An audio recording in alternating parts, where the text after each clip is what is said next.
Okay, so I believe the last time we left off, I had just managed to get back, like, okay, so the dead body is over here, and this is like the garden, and there's a door, secret door here, Noah's hideout, and then there's a ladder, and so you can get back into the harbor area.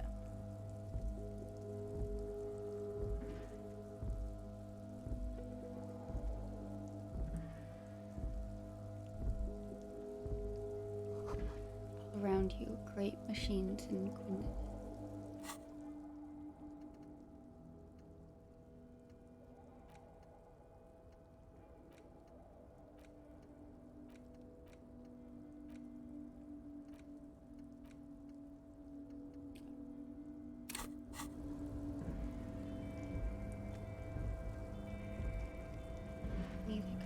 There's a here.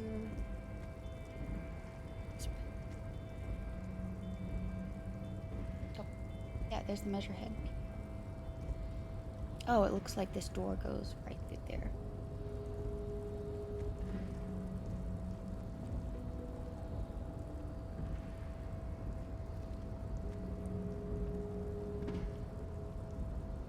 A rusting control panel with several knobs. Two buttons marked Marsh and Arrête are faded with use. It seems to control the large crane above. A container is attached to its hook block. Seems kind of quiet.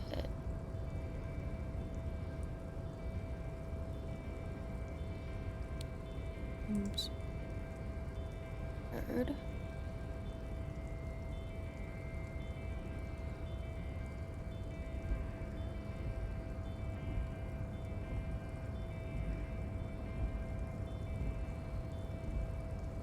Marsh. On. Arrête. Off. Not yet. Get up there. Oh, not yet.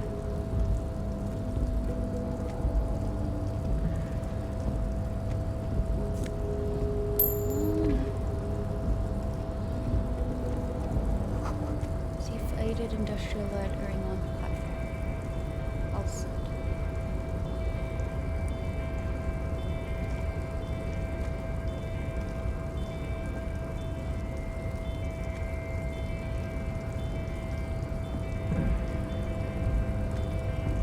A rusting control panel with several knobs. Two buttons marked Marsh and Arrête are faded with use. It seems to control the large crane above. A container is attached to its hook block. Marsh. On. Arrête. Off. The crane stands tall, proud, erect, and still. On. With a loud grind, the crane shifts overhead, moving a massive metal container through the air.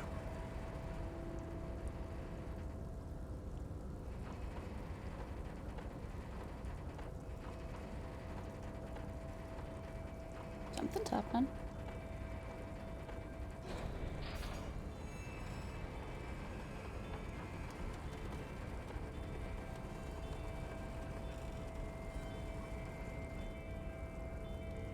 And, with a surprisingly quiet thunk, the crane places the container down.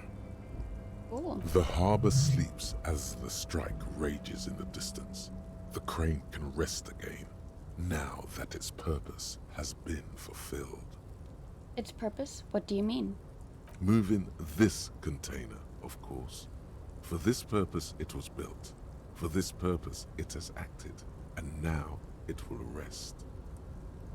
I can't see how that was worth the wreckers, except for seeing the crane in action, which I admit was satisfying. Who looks at the crate? The crane does not return to its original position. It does not move at all. Well, I had access to a control panel, so what was I gonna do? Not press the buttons? Let's see if I can get in. I hope there's money. Before you stands a cargo container, just one of many in the yard.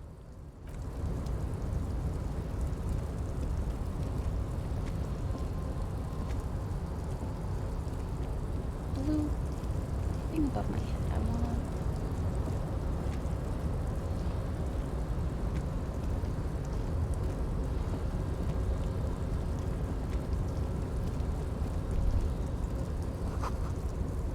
Sud means where forward in garden.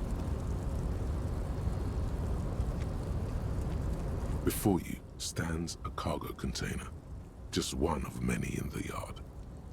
Lieutenant, I think there's something special about this container. Is this like your thing with that wall again? The lieutenant sighs. Maybe, I can't tell. I think we should investigate further. You do? Because I don't. What? Why not?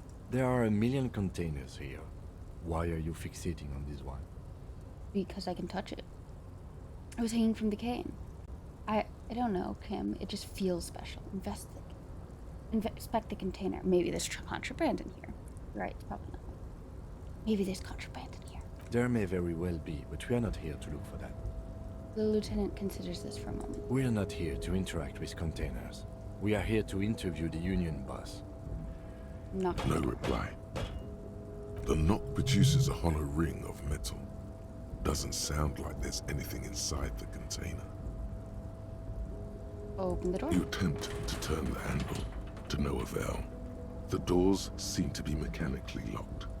To your left, the lieutenant considers your actions with some puzzlement.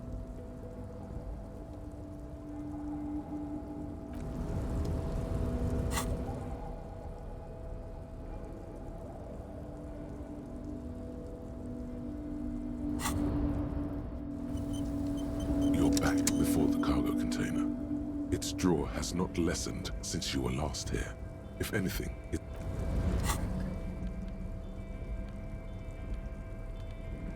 Rhetoric.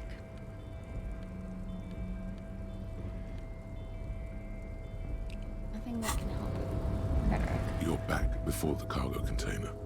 Its Wait, drawer the has door not open. lessened since you were last. Why are you even trying to open a door with rhetoric? Because getting physical wasn't an option. Because what wasn't an option? The lieutenant looked startled. Using my body over my wits. Now is not the time to get philosophical, detective. You can do that after hours.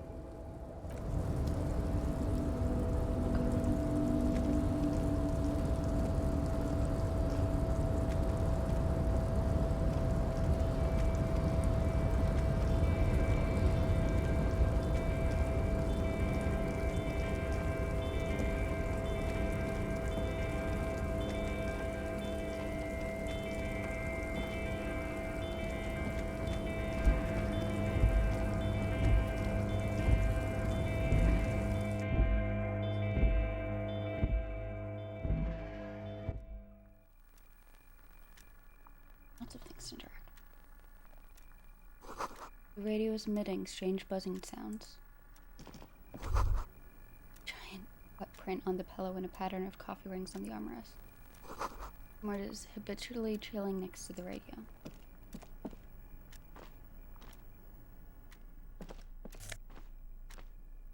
Book La Fume, Volume 1, Number 4.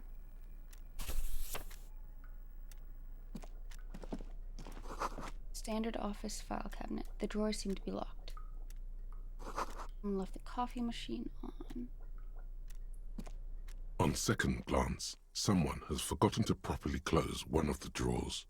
It's unfortunate for the union to just leave their paperwork lying around like this. Open the drawer. The drawer opens smoothly.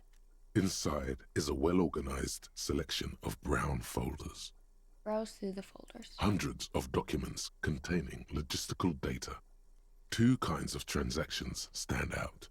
Materials coming into Revachol from the outside world, from Muindi, Grad, and even Ilmara, and the same materials being handed over to companies inside Revachol.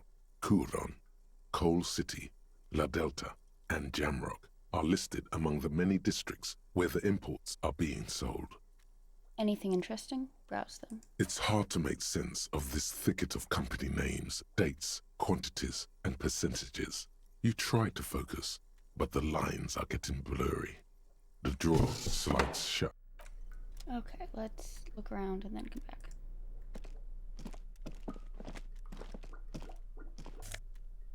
Ooh, Elysium. Neat office shades.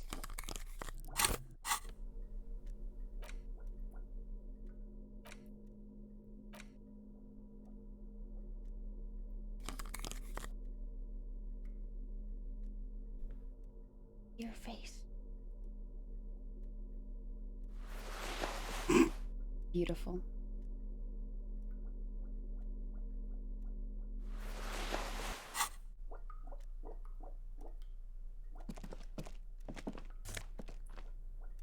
Postcard Le Hardin 21.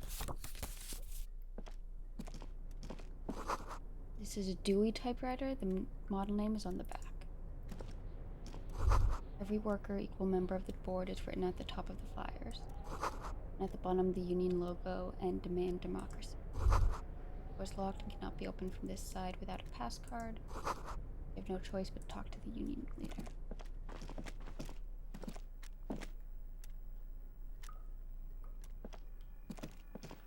An imposing combination of a punch clock and a payphone is looking down at you from the wall. A note on the side says, "Tokens unavailable due to strike. Use change."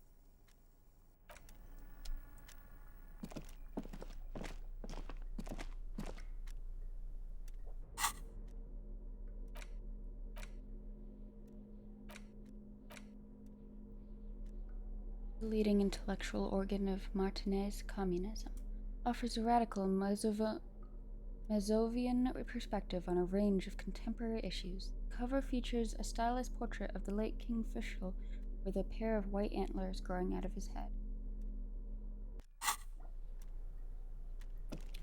Let's see what it's about.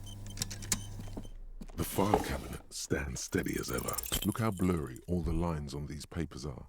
How unwieldy your own willpower is to yourself. You're like an absurdist Samaran monk, focusing through not focusing.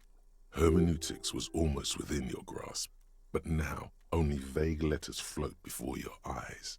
Less meaningful, but aesthetically more pleasing. Could I actually focus through not focusing? You're a police officer, not a spiritual healer. You can focus the normal way by turning your attention to something and not letting go. I let my eyes go completely out of focus. All shapes start melting into each other. Is that what you're doing with those folders over there? Yes. Right. This is probably not relevant to our case. After all, we're not investigating an accounting mystery. The drawer slides. Okay, but maybe there's something. The file cabinet stands steady as ever, and the unlocked drawer slides out to greet you. Force yourself to go through the folders.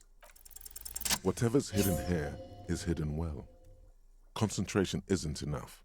Only a trained accountant with a background in logistics would be able to really make sense of it. However, there is a little handwritten note stuck on the side of the drawer. Look at the note. It appears to be a to-do list written in large, uneven capital letters. Remember, Leo, Everart's shoes, special whirling borscht, water Everart's plants, sweep office floor, more banners. All items on the list have been crossed out, and the note itself is crumpled. Look, Kim, a to-do note with a list of errands for Everard. Everard Clare, probably. The head of the Debarders Union.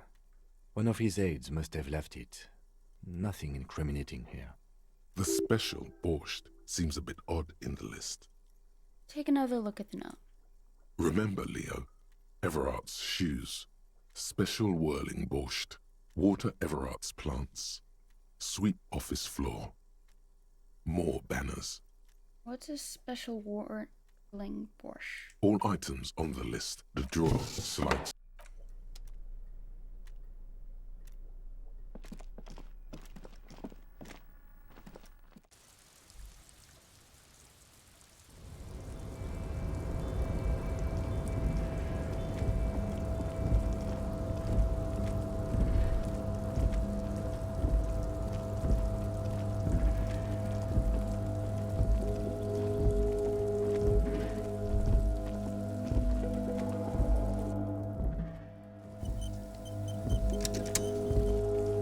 This is the night watchman's booth.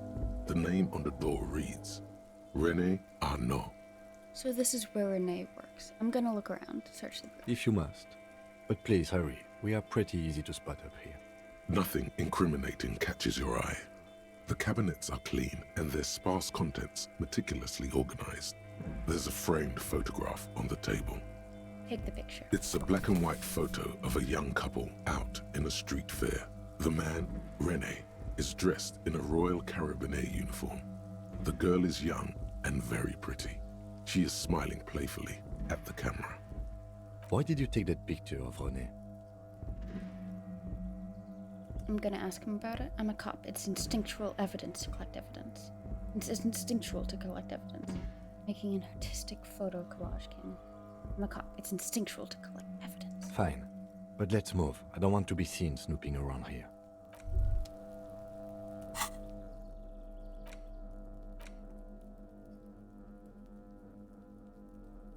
Rivershaw Fair, summer of 91. So that must be 60 years ago. So it's probably the previous century since it's 51 now.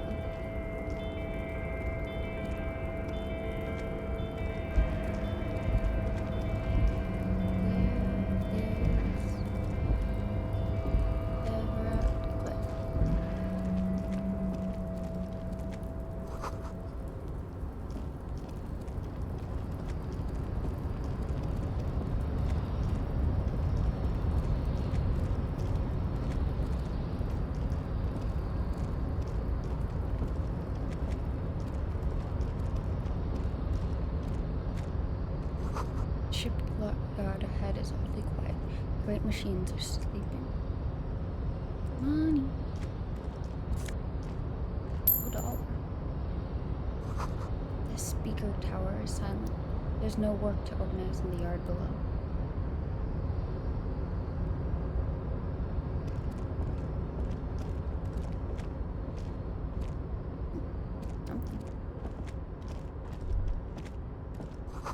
The musk of oil and rusk comes from the chasm in front of you.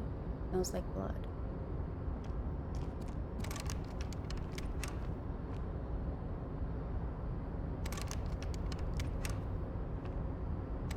Locked?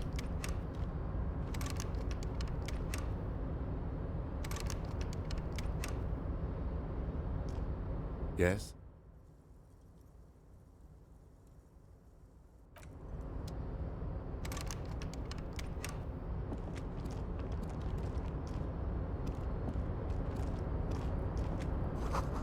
Industrial-sized thermos. Smells like burnt coffee.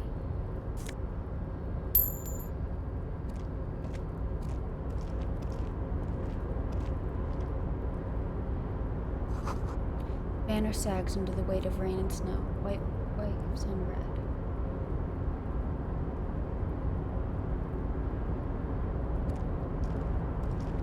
Container, container, I'll turn you nice and red. Container, container, put the logos on. Oh, this was the guy the note was written to, Leo. The lyrics to this container song are being made up as he goes along. The accent is so thick, it's impossible not to notice he's Ubi, from the vanishing peninsula of Ubisund on Muindi. Container, container, used to be Wild Pines. Container, container, now belongs to Everard. The tiny man is so engaged in his work he doesn't notice you. Hi. Everard, Everard, Everard, he looks after everyone. Huh? Well, hey there. How can I help you, mister? He smiles. I see you are not a union man, mister. Did you get lost? You're not one of them scabs, are you? What is it with you people in scabs? I mean, I don't personally mind. Folks is just folks, you know, and folks gotta eat. He doesn't seem to be waiting for you to answer. Just some of the other guys don't look too kindly on the scabbing kind, if you know what I mean, mister. What are you doing with the containers? Oh, I'm just making some covers for them containers here. Yes, I am, yes, I am. So it's easier for the crane operators to spot them. He waves at the containers towering behind him. Sure, mister. About bye-bye now. This is my logic.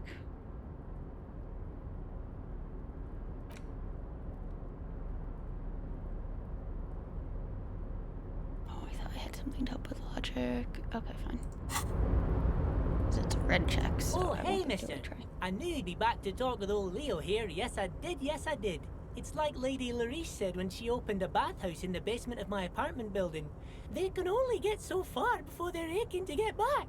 And lots of folk really did keep coming back. I had some questions No for you. trouble at all, mister. No trouble at all. What are It's you like that doing? old saying goes, wisdom withers if not shared.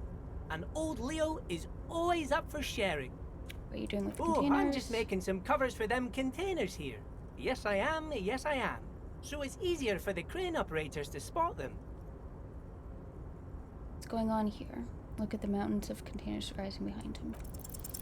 The containers in the yard are green in Wild Pine's livery, and the mountains rising behind Leo is all red in Union colors. It's like some red infection was spreading outwards from the container yard's core. There appear to be cisterns underneath the Union container covers. This looks like a massive redecorating operation, Kim. Yes, they are hiding it from the inside. All the red containers have the Debarders Union logo on them. Leo, has anyone told you why you need to change the covers? No, not really. Mr. Everett doesn't tell me all the big things. Says I go and tell them to everyone. What is underneath these red covers? Oh, I don't know, mister. They say it's some chemicals. Most of them have labels on them, I think. Thanks, Leo. You've been very helpful. Oh, no trouble at all, mister. No trouble at all. The little guy affirms merrily. You're Ubi, right? Oh, yes. Born and raised in Arish, mister. Mum had to leave my dad after he got a bit violent. Took us here to the new world. I was about 10 then. Too old to lose my accent then. People say us Ubis are up to all sorts of trouble with sheep and other animals and whatnot. I just want you to know there was never any of that where I come from. No, sir. Those are just nasty rumors. Thank you for clarifying that, sir. Where is everyone? The harbor is empty. Oh, most of the guys are down at the gates, keeping the scabs from coming in. He leans in with a confidential look. We're on a strike. The whole union is. You don't have to work when you're on strike. Ha! We haven't worked for 2 months now. I mean, you're working. So no one is working? Not everyone is down there, of course. Mr. Everard is in his office, where he always is. And Jean-Luc is guarding the gate. Is that Call Me Mañana or is that Measurehead? He pauses to think. But Titus and his boys got into some drunken trouble and Everard sent them on a nice vacation. For a week or so. He stops, but seems eager to tell you more. What trouble did Titus and his friends get into? Oh, I'm not really supposed to talk about that. That's union business. Smiles and leans closer. Him and his boys stirred up something in town. Probably drank too much and got into a fight or something. I heard Mr. Everett telling him to take some time off. But what did they actually do? I guess the boys got a bit too rowdy and had to let out some steam. I don't really know the details. That's just how boys are, you know. I haven't been in a fight since I was in middle school. Easy, Leo. Let's keep this under hard ease. He looks to you for assistance. Look at him. It's not going to be anything useful anyway. Don't fight it. Better to go with the flow.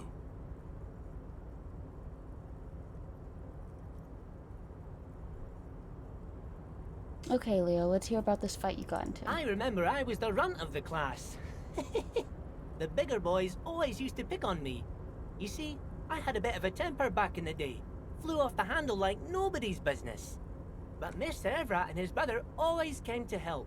Once they beat old Noel Becker so bad he needed stitches on his head. Noel never started another fight with anyone after this. Mr. Everett and Mr. Edgar are real nice guys, mister. You should go talk to Mr. Everett. I'm sure you'll be good friends. He's friends with everyone around here. Do you work here? Yes, yes. Everybody needs a job, and this is mine. I'm Leonard, by the way. Leonard Bellick. But everyone calls me Leo. The little man raises his hand in a welcoming gesture. I'm like Mr. Everett's right-hand man when Mr. Edgar is out of town, and Mr. Edgar's right-hand man when Mr. Everett is away. Actually, Miss Beaufort is the right-hand man, but she's a lady. A good-hearted chuckle again. I wonder if Buford is the 8th Hardy. Who is this, Miss Beaufort? The lieutenant looks up at Leo. A real pretty lady with a skin like those Douai Sucre candy bars my missus likes so much. Them are real nice to suckle on once the dinner is done and me and the missus sit down beside the radio. But I can't listen to the radio all the time. There's so much to do around here and I'm always busy keeping things running here. Yes I am, yes I am. Hold on, who's this Miss Beaufort you had mentioned? Oh, Lizzie. She is a Elizabeth. real sharp tool. Mr. Everett put her through some fancy school and everything, east of the river. 4 years she was gone, and when she came back, she was all fancy and lawyerly. Okay, so she's the person who was pretending to be the gardener. He respects that word. That's obvious. But she's a real nice girl. Grew up in this here neighborhood, knows everybody and gets along with everyone. Real pillar of the community one day, I'm sure. If me missus and me was to have a child, I'd be real happy if she turned out like her. But she can't have kids. Dr. Lemaitre said so, and she knows about such things. Been a doctor for almost 50 years she has. He sighs and falls silent, watching you meekly with his blue eyes. Law school? Could she be talking about the union fixer, aka the gardener? Yeah, her first name was Elizabeth and he called her Lizzie. Okay, so this is the union fixer, the gardener? Looks like it. I'm not sure what a fixer is, but she is a real nice girl. Smart as a whip too. The little guy smiles a disarming smile at you. Telling the gardener you know her name might throw her off. Perhaps something to consider later. Are you the Leo who wrote the note to make more banners? Oh yes, yes. I leave all kinds of notes for myself. That old head of mine ain't so good at keeping things in no more. I almost forgot about the borscht. What was that about the borscht? Oh yes, I've been taking special whirling borscht to the men every day since the strike started. It's very, very good. Makes a man feel so warm and happy. I feel like I could take on Mr. Renadan's boar dogs every time the lunch is done. What do you mean by taking the soup for the men? Is it for striking? Yes, yes. I'm taking it to them. The borscht keeps them happy and in fighting spirits. Makes you all warm inside. They brew it in the whirling in rags. Hold up, who makes it at the whirling? Oh, the whirling's cook. He makes it. Them is always talking with Mr. Manana in that weird language and laughing together. He doesn't speak what we speak. He's from Grad. I'm gonna look into it. Oh, sure, mister. Sure. You do that. Yes, sir. What's in that container over there? Point to the container suspended from the crane arm. Oh, that one. That should be empty as far as I know. Lots of containers here have nothing in them. They're just waiting to be loaded up. Told you. I'm looking for the leader of the dock workers union. Oh, you want Mr. Everett then? He's an awfully nice fellow, he is. Him and his brother are both nice fellows. They've lived their entire lives in this here neighborhood. He coughs, then continues immediately.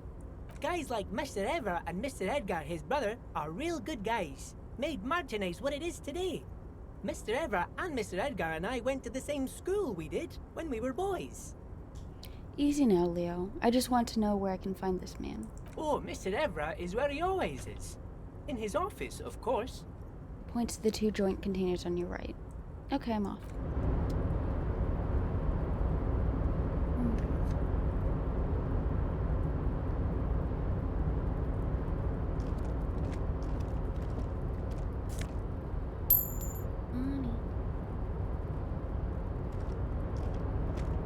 Nearly have enough for 2 days.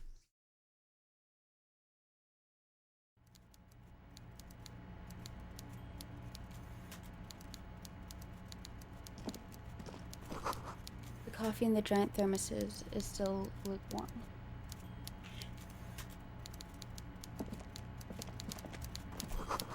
Stair made up of pallets leading up.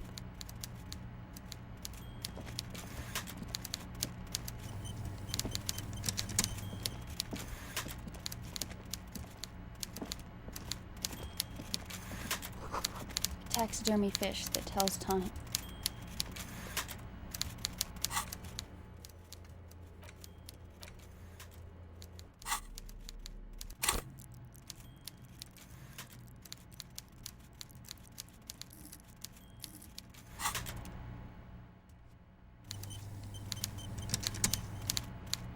Okay, let's talk to him. Before you is a walrus of a man seated behind a large desk. He looks up from his work, not the least bit surprised to see you. With great effort, he straightens himself up in his chair, yet says nothing. He simply stares at you. Are you in charge of the dock workers? Welcome, Mr. Dubois, Mr. Kitsuragi. It's good of you two to stop by. Please, have a seat. He gestures to a tiny chair opposite his giant desk. I'm Everard Clare, head of the Debarders Union here in Martinez. The man relaxes into his chair and continues. I'd offer you my hand, but unfortunately my health prevents me from getting up. You understand? His eyes are going in different directions. He looks extremely comfortable. The tiny folding chair, on the other hand, looks like a torture device. You go ahead, detective. The lieutenant nods at you, then the chair. Whatever he has in store for you, it can't be good, he thinks. I'll do my best. Forget about that. What's with this Dubois stuff? You're getting some seriously bad vibes from that name. I'd rather stand. Please, Mr. Dubois, let us converse in a civilized manner, as equals. Take a seat. I insist. I don't sit. It's kind of my thing. Very well, Mr. Dubois. I respect a man with strong convictions. As he nods, his multiple chins move like ocean waves. I, too, have convictions. One of which is that I will not engage with any man who won't face me at eye level. Should you find yourself more amenable in the future, I'd gladly resume our conversation. But until then, I'm afraid I must ask you to leave. He turns back to his typewriter. You're no Titan of Elysium, buddy. He's got you in a fork. Sit down or leave. Okay, let's see what the... Fairweather, T500. Remember that weakness you were looking for in the ceramic armor? Like, maybe it can only stop small, fast projectiles, but a large, slow-moving pry bar would shatter it? Or, if I run an electrical current through it, maybe it will melt. Or, personal favorite, frequency something something radio weapon? None of that would work. You need to shoot the part of the enemy that doesn't have Fairweather T500 on it, because the armor itself is invulnerable. Good news is, so are the armor pieces on you. Bonuses, +2 hand-eye coordination against enemies in FT500 armors. Oh, okay. Are we gonna have enemies in this armor? I mean, I guess I was kind of worried about that, but like, that seems like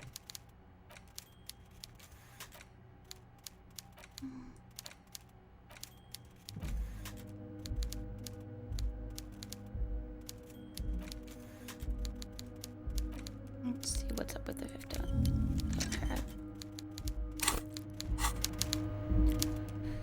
okay, and then oh, let's get me back over.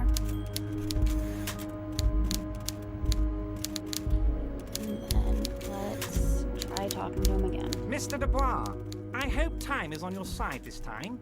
Please, take a seat. He gestures to the minuscule folding chair opposite his huge desk. Take a seat. Excellent, Mr. Dubois. I can see that you're a reasonable man, and reasonable men can be of great use to one another. He gives you a sly wink. Remain serious. So tell me, how can the head of the Debarders Union help a representative of the Revachol Citizens Militia today? The chair you're sitting on has got to be the most uncomfortable chair in the world. It's violating your backside. He could have died from sitting in an uncomfortable chair. Oh, by the way, I heard you got a rather rude reception from a certain Lawrence Gart. Some people have no manners, it pains me to say. This should take care of that nonsense. He points to a giant novelty check on his desk. It's absolutely comically huge. It should be sufficient to cover your expenses for a few days and patch over your differences with a cafeteria manager. Go ahead, take it. He points at it again. Wow, that's 25 real. That's good money. You need it. It took me 130. Wait, you know, Gart. Thank you, Evra. Take the comically large check. Take the large check, but don't say anything. Keep it. I'm good. You can take that comically large check and shove up your butt. Money. But I don't want the money from him. You know, Gart? Yes, I know Lawrence. He's a real character. No union man in him. A real piece of work, that boy is. With a grin, he points to the checker game. It's like you're on a game show. At least don't thank him for it. Take it. Is there anything you'd like to say to me? Or... No. No, it's cool. Cool? I wouldn't go that far. I'm sure there are cooler things than delivering a comically oversized novelty check to a cafeteria manager. But, sure, if that's what's cool nowadays. Now, I'd like to set your mind at ease about one other matter. Your lost gun. Let me assure you, Union people are on it as we speak. I've got my best hounds looking for that lost gun. How come you know that I've lost my gun? Do you have it? I don't like this. His slug-like lips move, but all you hear is an echo. Lost gun, lost gun, lost gun. The world is swallowed by a black hole of fear. Only two words escape its gravitational pull. Lost and gun. When he said, "Don't worry," he actually meant, be very worried. How do you know about my lost gun? I'm not worried. I got this. I'd appreciate any help you could provide. I would appreciate any help you could provide. Are you all right, Harry?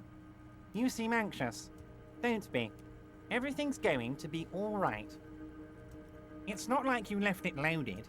You didn't lose a loaded gun. Local children aren't out there playing with it right now, pointing it into their own mouths. It's in a safe place. I just know it. I have a feeling everything's going to be all right.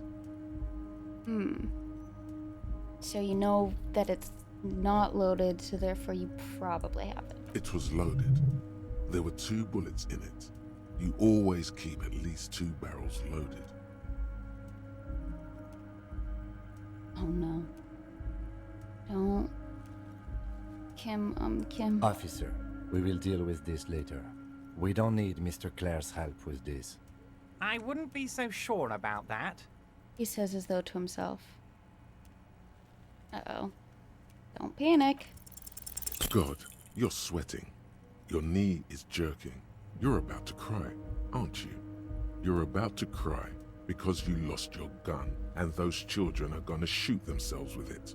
No, I'm not about to cry. Try to stay cool. Mr. Dubois, you don't look so good.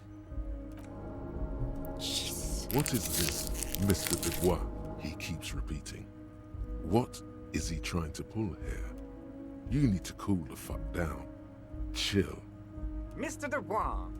Mr. Dubois! Harry! The large man snaps his fingers, but to no effect. You're in some stupor. Keep sliding down the chair like a jello shot. You're no Harry's. Let your mind go to your safe place. Mr. Dubois, are you okay? Can I get you a glass of water or something? Are you having some kind of medical emergency?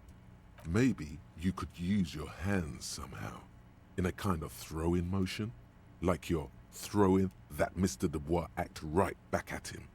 He's Mr. Dubois. He really doesn't like his name. Wait, how did they know his name? Do they have like everything I lost? Because I think I lost both my badge and my gun. So they probably have badge too and my gun. Why do you make bad decisions? Nah, I'm as good as it gets, Mr. Dubois. Vaguely gesture with your hands above your head. Oh yeah, man, I'm great. Keep sliding. Actually, this chair is uncomfortable. I could use that glass of water. Sip. Oh, right. I'm melting. Yeah, I'm as good as it gets. Don't be dramatic. I can see your condition isn't terminal. You sure? Because if I didn't have the healing item, I could have died multiple times there. What an odd demonstration of... you got me, Harry. I don't even know what. As entertaining as it was, I'm afraid we're wasting our time. And I'm an extremely busy man, as I'm sure you are too. Okay, enough. We are here to ask you some questions pertaining to a murder investigation. Quick, here's your window. Get yourself together and ask him questions. Police officer questions. I'm told the union is involved in the local drug trade. What? Harry, how could you say that to me? You know I appreciate a joke as much as any Johnny fat guy, but I can't take slander. Are you actually investigating this? He smacks his forehead, completely flabbergasted. The reaction appears to be sincere, but it's impossible to tell with this guy, honestly. No comment. Harry, you wound me, Harry, in the heart. But I trust you to put this to bed. Do what you must, and let's change the subject, shall we? He's hiding his real reaction beneath courtesy. Thank you for your understanding. We will continue to do what we must. The lieutenant looks him in the eye. You too, Lieutenant. You know, I like you, but you never were my favorite. I'm a Harry guy. I'm Team Harry. None taken. Did we have anything else to do here, Harry? Aren't you going to ask me how I got in? Harry, honestly, I'm just relieved you didn't get a hernia. A man your age... Say nothing, a man my age. Why are you implying I am at the peak of my abilities? I too am surprised by the resilience and athleticism of this tool I've been provided with. Tap your chest. My body's gonna break down any moment now, probably pushed it to the limit. Enough wackiness, let's get back to business. Say nothing. The big man peers at you over the rims of his glasses for a moment, then interlaces his fingers and rests his chin on his hands. Anyway, I assure you, I am a very well-informed man. Information reaches me before I even get the chance to request it. Followed me, Mr. Dubois. Why? Of course. Let us dispatch with the formalities. You call me Everett, I call you Harry. That's what the hanged corpse called you. Harry. So that's really my name? My God, so it's true. I didn't want to believe it, but you are a fantastic science fiction amnesiac cop, aren't you? What are the odds of that? He shrugs with an amazed expression. I think the odds of that are very low. He looks at you. It might be a good idea to hide your confusion. I mean, see what his game is first. My memory is fine. I'm just testing you. So good to hear that, Harry. Apparently my sources were wrong. However, if you did have a spot of memory trouble, I could help you out with my big fat folder. He pats the brown folder in front of him. Oh boy, the folder. Words flow like a river of honey from his lips. I guess word has already reached him. No matter.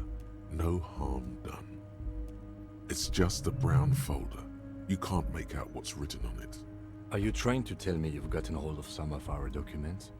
The lieutenant inspects Everett over his spectacles. Mr. Kitsuragi, would you mind? Me and Harry are talking about his lost identity right now. His eyes never leaves yours. Don't just jump to the folder. That's not smart. Shows you're on the edge. Do some probing first. Well, let me get this straight. What is my full name? It's Harry. Harry Dubois. Okay, I like it. I can work with And that. I can work with you, Harry. Now, what else can I do for you? He raises his index finger. Do you know where I live? But of course, Harry. Your precinct is the 41st and you live in Jamrock. You're a Jamrock boy. A long way from home, but that's okay.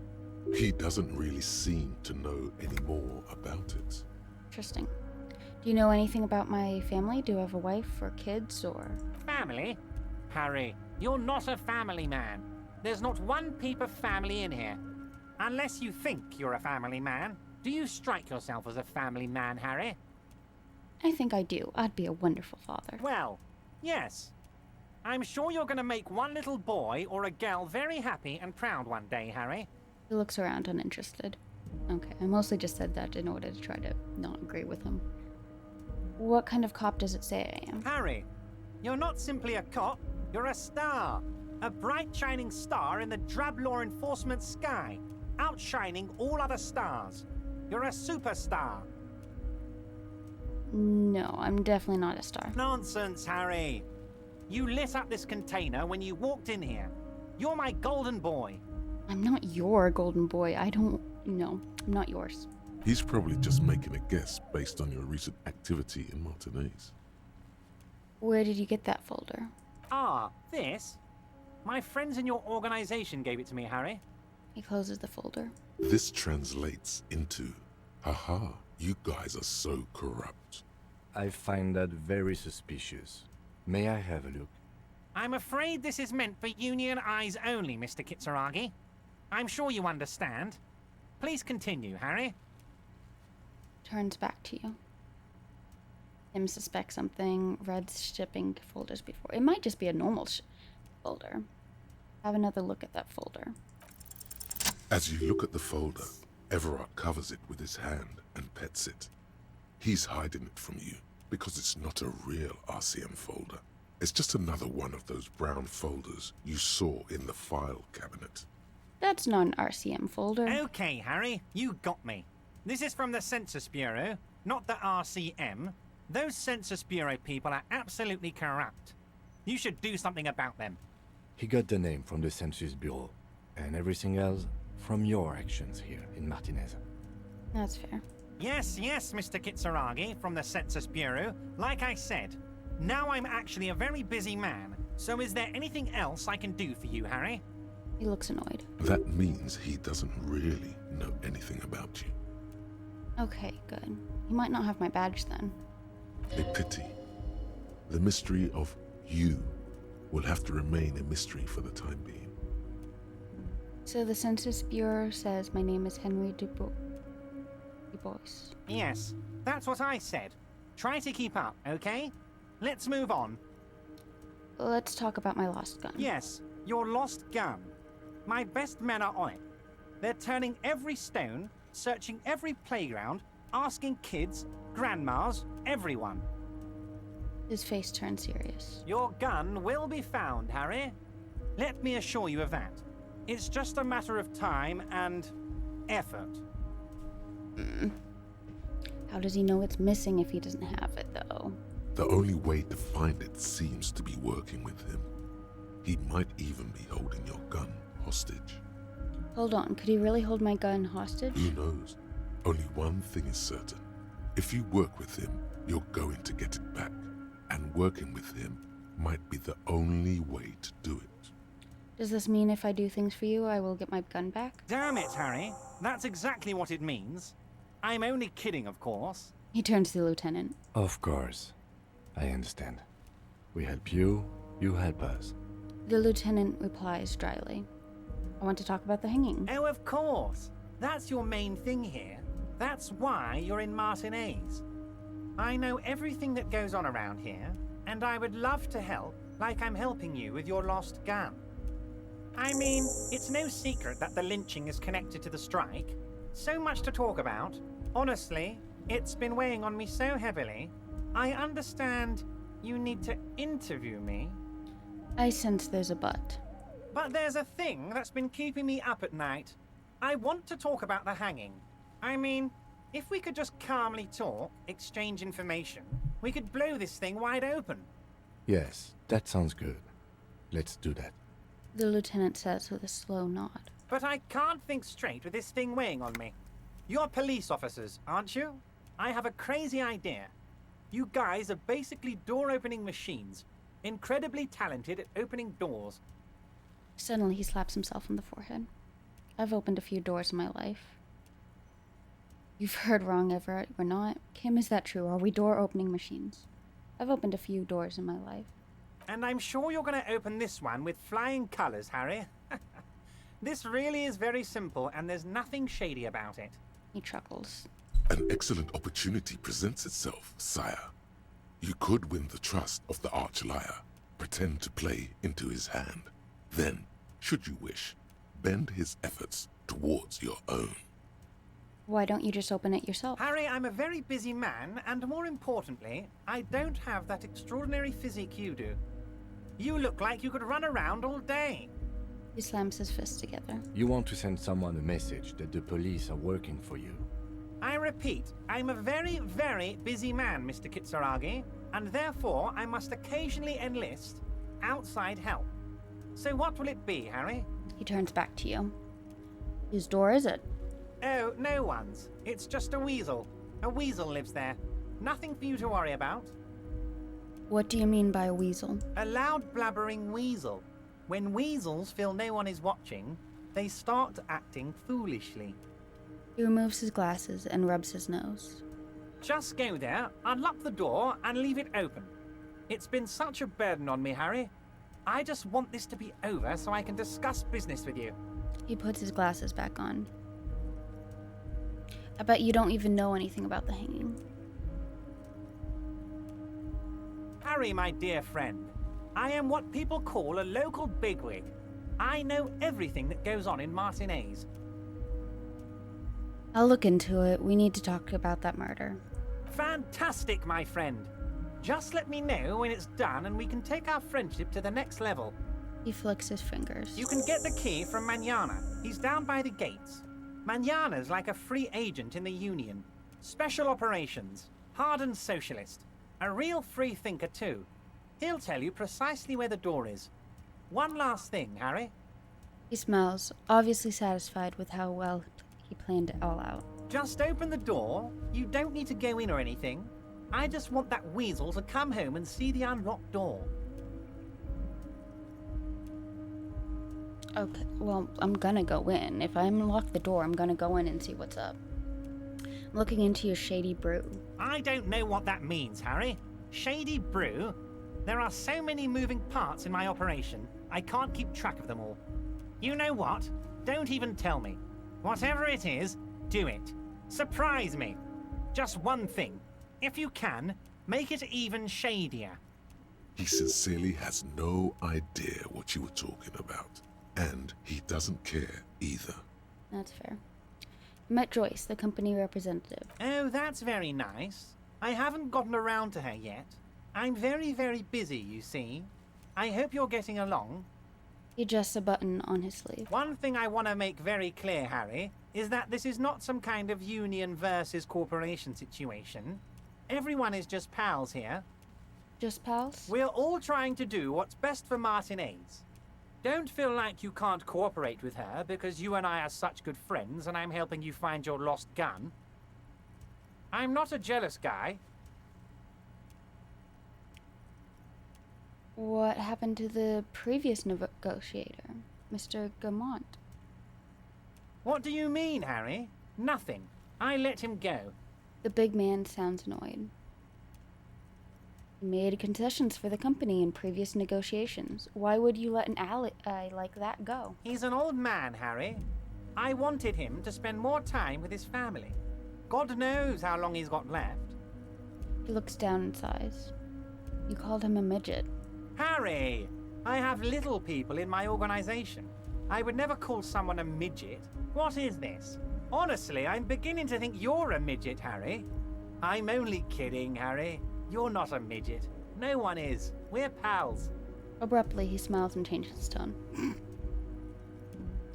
Joyce said the previous union leader vanished under suspicious circumstances. Vanished? Harry, the woman left her casserole in the oven and couldn't make it here in time for the voting. Oh, did I leave my casserole on? Better go home and check. The election can wait. When she got back, the whole thing was over. The man frowns disapprovingly. That sounds pretty inaccurate and sexist. Wait, there was no mention of a casserole from Joyce. Funny, Joyce didn't mention any casserole. Harry, Harry, Harry. Do not fixate on this little matter. Maybe it was a rabbit stew, or a hairdryer, or an iron. The point is, her heart wasn't in it. Mine was. Did somebody tell her that her hair iron was on and going to burn down her house if she didn't run home right at this moment? This particular brand of humor he has, it makes for a fine distraction.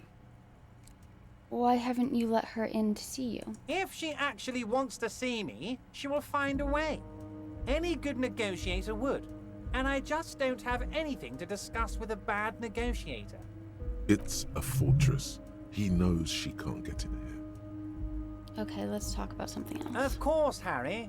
Let me just assure you one more time. It's perfectly okay to share anything we discuss here with this Joyce. This is a completely transparent organization. I have no interest in what she is doing, but I myself have nothing to hide. Your business is your business, and I respect your privacy. Just remember, none of this is secret. He makes an all-encompassing gesture. Tell her about all of it. My brother's picture, my singing swordfish clock. Tell her how overweight I am and how I'm helping you find your lost gun. Tell her about everything. Everett doesn't mind. It is rather interesting to tell people things about each other, isn't it? It was nice telling him about her right now. What's in the container that's outside your office? My dear Harry, there are literally millions of containers in this harbor. I couldn't possibly remember what's in all of them. There's something special about it. It was attached to the Culveson crane. Harry, you smooth-talking son of a bitch. Time is a precious resource, and I don't have enough of it to count containers with you. He says with the fondest of smiles. Smooth talking. Maybe that's the way to go about opening the container. You should at least try convincing it. Everett, I'm going to leave now, but we might talk again later. Wait. You need this to get in and out through the gate. Great, wouldn't want to get stuck in here. Here, you're one of us now. A real red and white union man. Take care, Harry. I don't like this.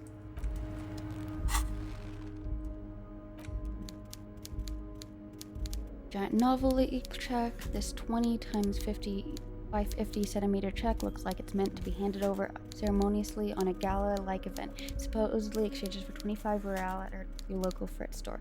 Below the number, a careful hand is written the words "Constables rent all of it. No, worthless in a pawn shop."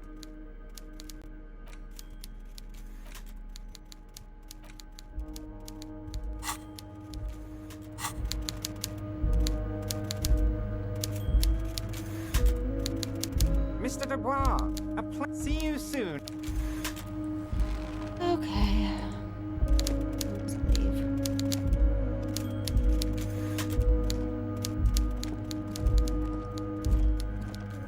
Well, at least I know my name now.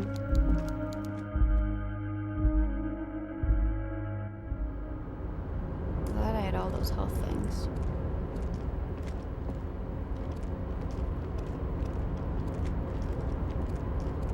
Oh, hey, mister. I'm sure, mister. Absolutely. Okay. Say to him.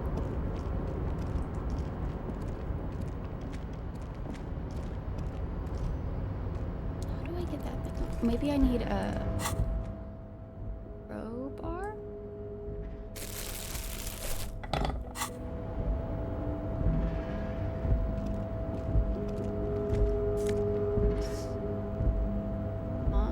Phone. Ultra Series gloves.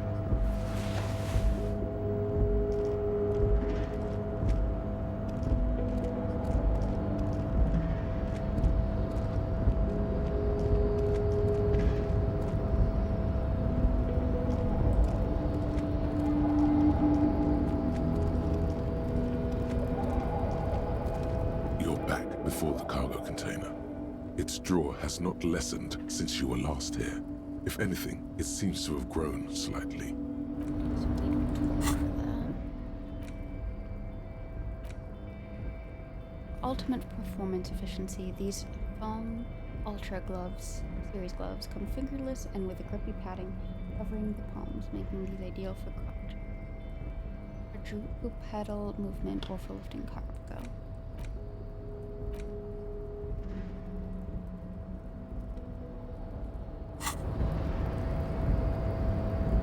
You're back before.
Okay, I was supposed to get a key from him.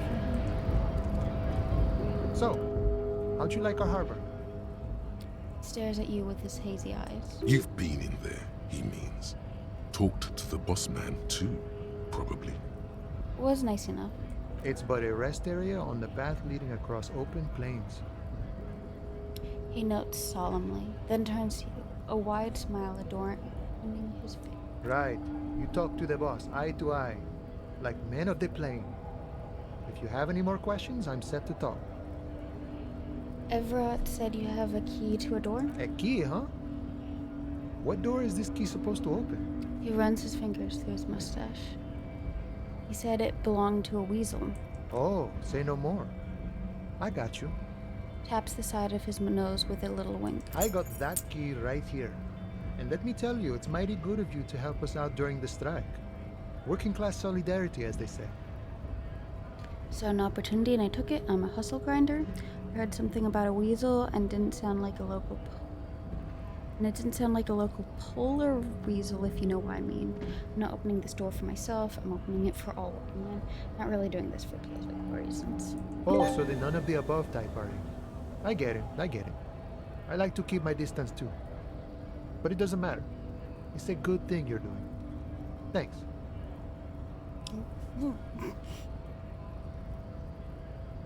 I'm doing it because I need my gun. I might be willing to help him even without it, but if I need my gun, I need my gun. What you're looking for is a basement door behind the greenhouse. That's behind the wailing in rags. That's all I know. Our organization is what you call compartmentalized. Means we keep out of each other's business. Oh, I was wanting to get back there. Okay, but where did you get the key from? The janitor gave it to me. Nice fella. We talked about life and things that really, truly matter.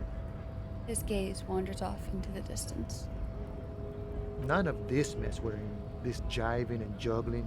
What's it for? To feed our children, I guess.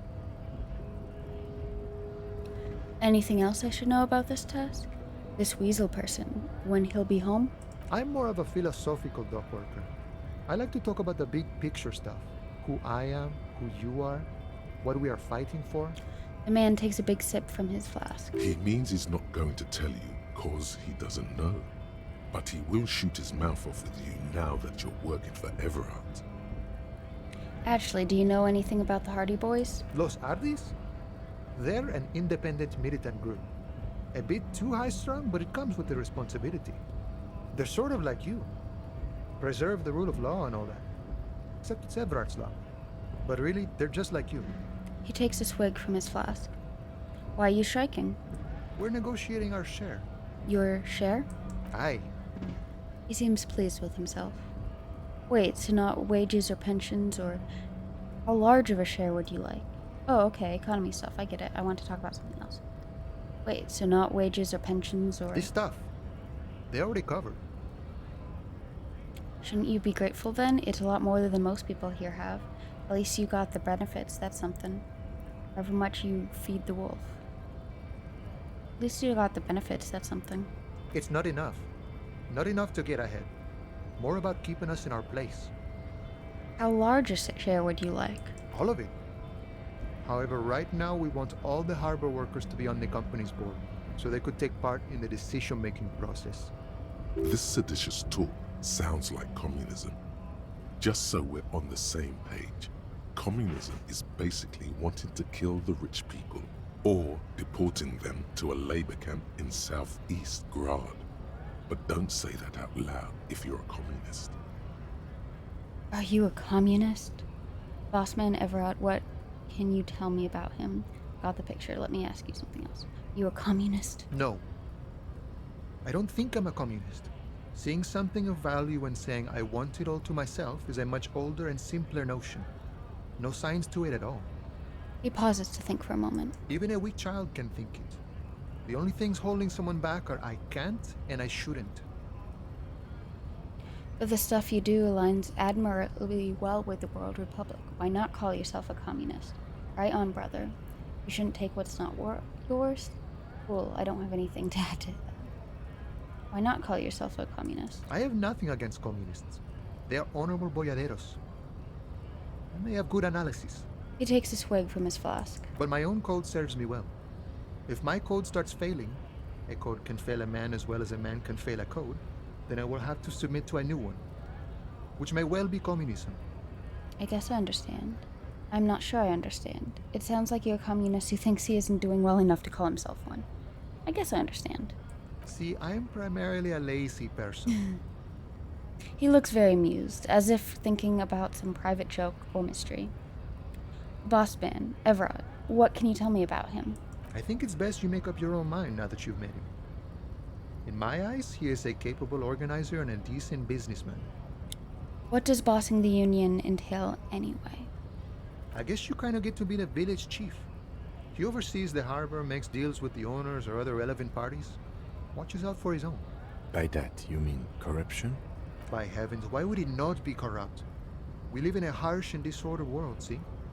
And in this world, the old man is corrupt for our benefit, and we know it. Appreciate it even. He is, personally, not too lavish. That does seem lavish to me. You're right, he's very aesthetic. He is reasonably lavish, sure. That's his prerogative. It's not like you want a saintly demeanor on a corrupt motherfucker. That would be a manipulative illusion. Besides, there are no non-corrupt systems in the world anyway, and moralism is the most corrupt of them all. This man has political theory, and it has not failed him today. You seem to have spent a lot of time thinking about the political situation. Sure, I've had the necessary free time. Fortunately, there's always time. He spreads his arms wide, using the reach to show how much time he has. The look in his brown eyes conjures up an understanding. For him, having command of his time is the most important thing. It all comes together now. The way he speaks about scabs, his general attitude. He's a follower of a 500-year-old Franco-Nigerian Boyadero code, itself an appropriation of Vespertine cool. That of a noble peasant or a traveling herdsman. True to yourself, independent in your actions, loyal to your friends. Maybe I am a Baudelaire? No, I could, but what if maybe unless I could? no. The man sits on the railing, his hands reaching far and wide. Yet it feels as if he could, effortlessly, go even wider, if need be. An endless torrent of time. Any idea who killed the hanged man? The mercenary, eh? Who could have killed him? That's indeed the question. Why even do such a thing? He shakes his head solemnly. The mark was hanged with a very specific type of cargo belt, one often used in heavy transport areas, for examples. Harbor. The harbor is a prime area of suspicion. In your opinion, are the dock workers involved in the killing? Very specific type of cargo belt. What a thought! Why would noble workers resort to such a thing? Unless they were pushed, of course. He scoffs, looking shocked. Pushed how? Your dead guy was an enemy combatant. Hold up, what does that mean? He was an agent of the opposition, attempting to undermine our honorable efforts. Did you kill him? I ain't the murdering type, but that's just me. Large organizations like our union have all sorts of men, with all sorts of skills. He's not lying about not doing it himself. Understood. This has been of limited use. Still, thank you. The lieutenant takes a note. No problem. I wish the best to you in your search. Sure, I'm glad it's not my search. He takes a sip from his flask. Good talking to you, gotta run. Okay. And that is all I have time for today. So, finally got an interview with Everett, which is great. I think it said it was like 17 to like 5 o'clock. So, probably gonna go see what's in the behind the door that they gave me the key for, and maybe snoop around the apartment complex, and then let Kim take the body back to the police station. Oh, I might also talk to the police through the radio and tell them that I lost my gun badge, because now that it seems Everett might have it, that I should probably need to tell somebody. Okay. Thank you again for coming by and watching. See you next time.